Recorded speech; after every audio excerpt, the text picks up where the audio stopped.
주세요. Oke, assalamualaikum warahmatullahi wabarakatuh. Yo teman-teman, gimana kabarnya? Gua kali ini bakal bahas sebuah seri animasi asal Korea Selatan yang diadaptasi dari webtoon populer karya dari Park Tae-jun. So nggak usah lama-lama lagi, kita langsung saja bahas Lookism.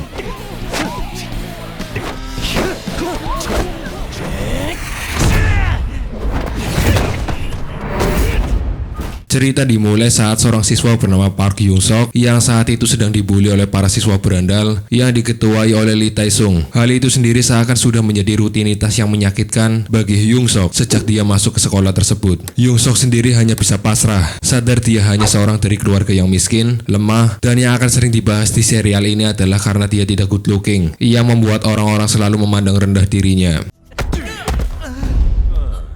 이 변태 돼지 새끼야. 바닥이나 기어야지 새끼야. Hyung Sok diketahui hanya tinggal bersama ibunya, yang ironisnya sama sekali tak mengetahui jika anaknya adalah korban perundungan di sekolah. Hingga akhirnya, di suatu hari Hyung Sok kembali dirundung oleh Lee Tae Sung dan siswa-siswa lainnya yang bangkainya murid-murid lain mewajarkan hal tersebut. Di mana saat itu, secara tak terduga, ibunya Hyung Sok datang ke sekolah dan melihat anaknya yang sedang dirundung. Ibu mana yang tak sakit hati melihat anak yang disayanginya diperlakukan sebegitu rendahnya. Si ibu pun tentu langsung memarahi Lee Tae Sung, yang sialnya hal itu malah membuat Hyung Sok menjadi bahan pergunjingan murid-murid lain. Ia menganggap dirinya sebagai si pengadu. Merasa sudah tidak tahan lagi, Hyung Sok pun malah membentak ibunya dan memintanya untuk segera pulang. 어디서 엄살이야. 박형석이 쟤또 걸렸네. 인정하냐 이 새끼야. 태성아, 미안해. 아 씨발 쪽팔리게. Karena tindakannya itu, membuat Hyung Sok merasa bersalah pada ibunya. Sementara itu si ibu berusaha memaklumi kondisi anaknya, di mana akhirnya dia memperbolehkan Hyung Sok untuk pindah sekolah, walaupun itu harus menghabiskan sisa tabungannya. Si ibu pun berharap bahwa dengan hal ini, Hyung Sok bisa menemukan hidup yang lebih baik. 아까는 혼자서도 잘 지낼 수 있지? 선생님이랑 전학 문제 상담하러 학교 간 거야. Keputusan untuk pindah sekolah juga membuat Hyung Sok harus tinggal terpisah dari ibunya. Walaupun harus tinggal di sebuah kos yang sempit, namun dia tetap bersyukur dengan yang telah diberikan oleh ibunya. Untuk menyegarkan pikirannya, Hyung Sok pun memutuskan untuk jalan-jalan ke pusat kota. Saat itu dia tanpa sengaja bertabrakan dengan seorang cewek, di mana saat berusaha untuk ramah pada cewek tersebut, teman pria dari si cewek mendadak muncul dan salah paham serta menuduh dirinya sudah berbuat kurang ajar. Dia pun langsung menghajar Hyung Sok sampai membuatnya babak belur. 왜? 그러지 부딪혔다고?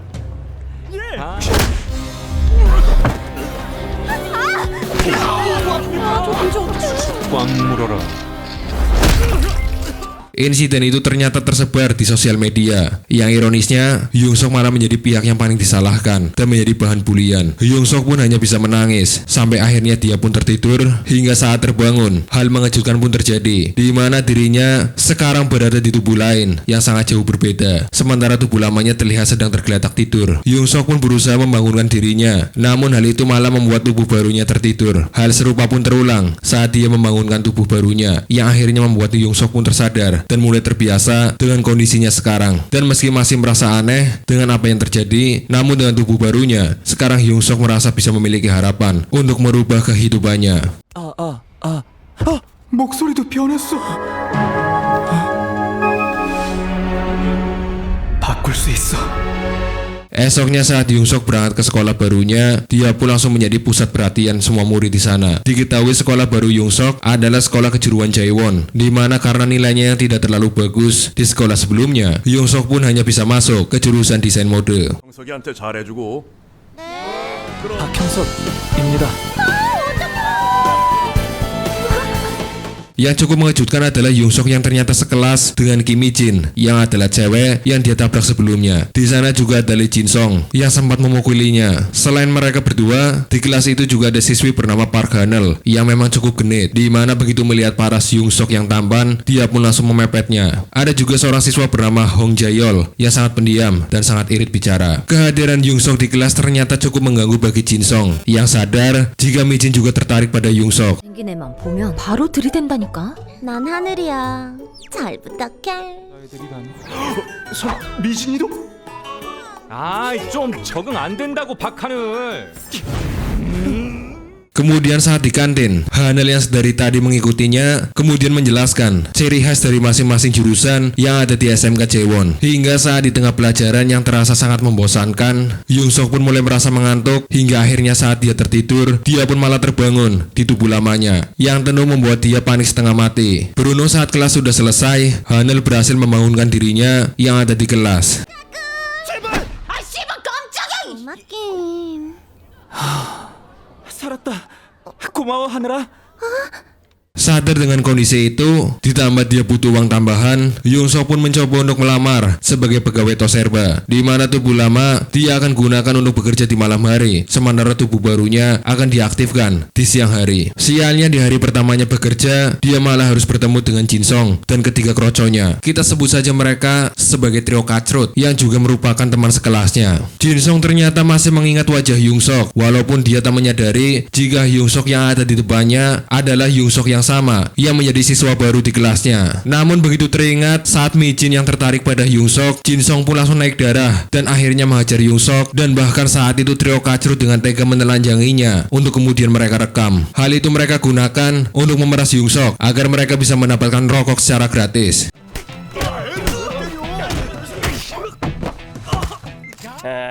이건 보험이야. 미안. 저 새끼가 워낙에. Esoknya saat di kelas, trio kacrut terlihat sedang menertawakan video saat Yongsok mereka telanjangi. Mereka juga turut menghina ibu Yongsok yang tentu membuat Yongsok yang saat itu baru datang begitu marah dan langsung menegur mereka. Jinsong yang memang sudah lama kesal pada Yongsok pun menggunakan hal itu sebagai alasan untuk mengajak Yongsok berkelahi. Jaeol pun berusaha untuk menghentikan Jinsong agar tidak terjadi keributan. Sialnya Jinsong terus bersikeras untuk menyerang Yongsok, yang untungnya Yongsok bisa menghindari serangan-serangan dari Jinsong dan malah berhasil melakukan serangan balik yang membuatnya berhasil mengalahkan Jinsong.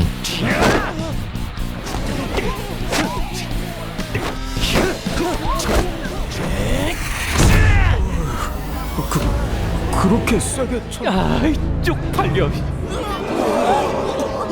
Berita kekalahan Lee Jinsong pun langsung menyebar ke seantero SMK Jaewon dan menjadikan Yongsok menjadi salah satu siswa paling populer dan mulai diberitukan oleh para penguasa di sana. Yang salah duanya adalah Jin Ho-bin, penguasa kelas seni musik, dan juga Lee Eun-tae alias Basko yang merupakan pemimpin kelas arsitektur dan juga merupakan pendiri dari geng Burn Knuckle.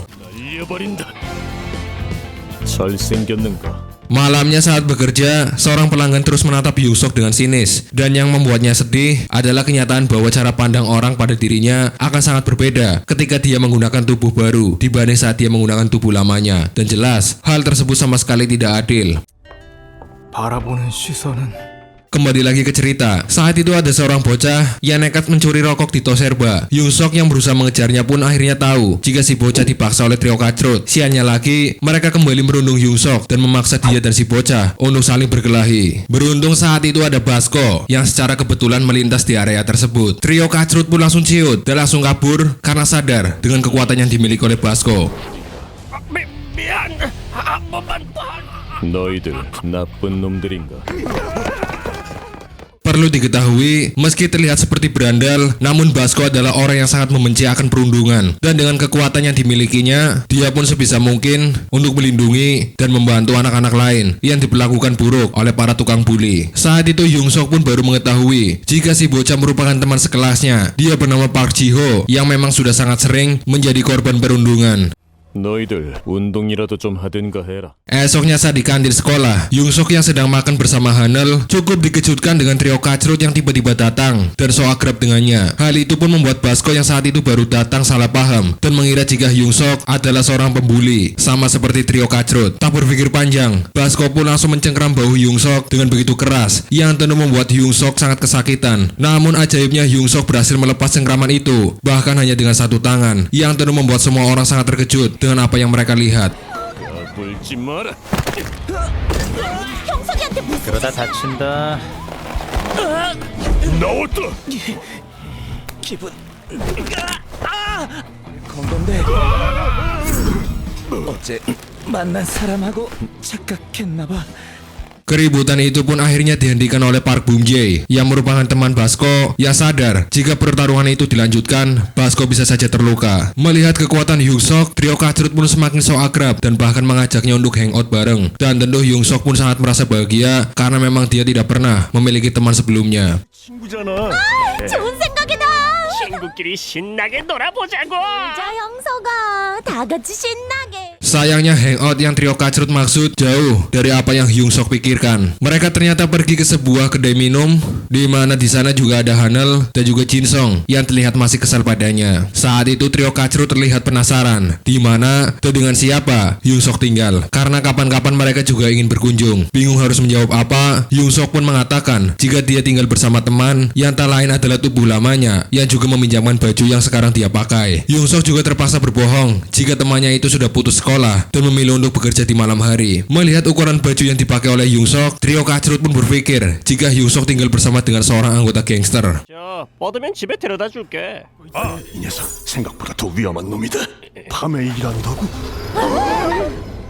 걘 자퇴해서 학교 안 다녀. Sementara itu Hyung Sok pun akhirnya tahu jika Jin Song dan Mi Jin hanyalah cinta bertepuk sebelah tangan. Hyung Sok pun menyayangkan hal itu karena menganggap Jin Song dan Mi Jin sangatlah cocok. Kata-kata itu pun langsung membuat Jin Song kegirangan. Sementara itu trio kacrut dan Hanel kembali membicarakan video saat Hyung Sok mereka telanjangi. Hyung Sok yang sangat marah pun nekat menenggak soju. Ia langsung membuatnya hilang kendali dan langsung menghancurkan ponsel yang berisi video dirinya. Tak lama setelah itu Hyung Sok pun tepar dan membuatnya kembali terbangun di tubuh lamanya. Dia pun segera bergegas ke kedai minum untuk membawa tubuh barunya. Sesamanya di sana, dia pun mengaku jika dia diperintahkan untuk membawa Hyung Sok pulang oleh teman gangster Hyung Sok. 같이 사는 애가 형석이 데려오라고 시켜서 혹시 같이 산다는 친구? 친구 데리러 왔어. 친구? Di perjalanan pulang, Jin Song yang melihat mesin tinju pun mencontohkan pada Hyung Sok bagaimana cara meninju dengan benar. Hyung Sok pun langsung mencobanya, yang sayangnya pukulannya malah meleset, dan hal itu pun sempat dilihat oleh Basko. Ia langsung menyadari jika meski pukulannya meleset, Hyung Sok ternyata berhasil merobek bantalan tinju, di mana hal itu pun dia tidak bisa lakukan, bahkan dengan pukulannya yang keras. 싫어. 스트레이트. 세 명을 앞에 두고 최고놈들이랑 3대1로 붙었다니까. 오이라. Esoknya saat di sekolah, Hyung Sok mencoba mengakrabkan diri dengan Jiho. Hal itu pun membuat Jiho cukup bingung karena dia tak mengenali Hyung Sok dengan tubuh barunya. Namun dia tetap merasa senang karena paling tidak sekarang dia memiliki teman. Sepulang sekolah, Hyung Sok pun dikejutkan dengan ibunya yang tiba-tiba berkunjung ke tempat kosnya. Hal itu pun membuat Hyung Sok terpaksa berbohong pada si ibu dengan mengatakan jika dia adalah teman sekamar putranya. Hyung Sok juga meminta agar tidak membangunkan tubuh lamanya itu dengan alasan jika putranya tidur karena lelah harus bekerja sambilan di malam hari. Si ibu tentu tak tega dengan apa yang harus Hyung Sok lalui, dan hal itu pun membuat Hyung Sok semakin sadar jika ibunya sangat-sangat menyayanginya. 알바하느라 바빠서 깜빡했나 봐요. 저기 잠깐 얼굴이 아주 반쪽이 됐네.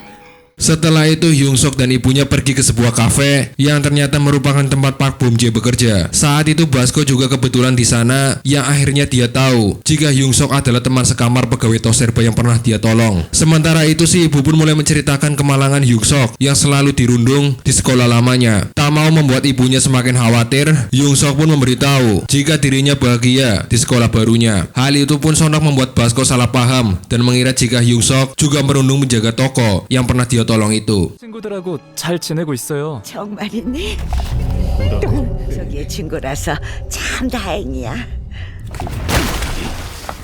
Kemudian saat akan pulang, Hyung Sok pun akhirnya tahu jika ibunya kini menjadi pengepul kardus bekas untuk menambah penghasilannya demi membiayai Hyung Sok, yang jelas hal itu membuat perasaannya semakin sesak dengan apa yang harus dialami oleh ibunya. Sebelum pulang, si ibu memaksa memberikannya uang sebagai ganti kopi yang dia minum di kafe. Basko yang melihat hal itu semakin salah paham dan akhirnya langsung mengajak Hyung Sok ke sebuah tempat konstruksi bangunan. Basko pun meminta agar Hyung Sok memberikan uang yang si ibu berikan kepadanya. Hal itu pun membuat Hyung Sok berpikir jika Basko sedang berusaha memalaknya, yang akhirnya duel antara mereka berdua pun tak bisa lagi terhindarkan. Saat itu Hyung Sok pun mencoba untuk mempraktekkan apa yang pernah dicontohkan oleh Jin Song, di mana meski pukulannya berhasil ditahan, Hyung Sok akhirnya berhasil mengalahkan Basko. Park Bum-jae yang akhirnya sampai di tempat itu pun seakan tak percaya saat melihat Basko yang terkapar tak berdaya.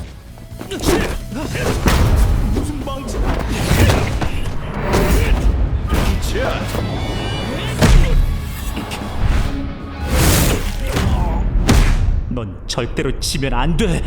완벽했는데. Di malam harinya saat bekerja, Basko pun mendatanginya dan meminta maaf karena tak berhasil mengambil uang yang diberikan oleh ibunya. Hal itu pun membuat Yongsok sadar jika dia sudah salah paham pada Basko. Sebelum pulang, Basko memberikan motivasi pada Yongsok untuk mulai melatih tubuhnya karena Basko menyadari ada sebuah kekuatan besar di dalam tubuh Yongsok. Mendengar itu, Yongsok pun mulai semangat untuk berolahraga sampai akhirnya seorang cewek cantik datang ke Toserba. Cewek itu begitu baik dan ramah pada Yongsok. Cewek itu berbeda dari kebanyakan orang yang lebih sering merendahkannya. Dia bahkan memberikan vitamin yang dia beli pada Yongsok dan juga menyemangatinya untuk berolahraga, yang jelas membuat Yongsok langsung terpesona pada cewek tersebut.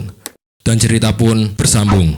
So, jangan lupa untuk like, comment, dan subscribe serta share video ini sebanyak mungkin. See you next video and wassalamualaikum warahmatullahi wabarakatuh.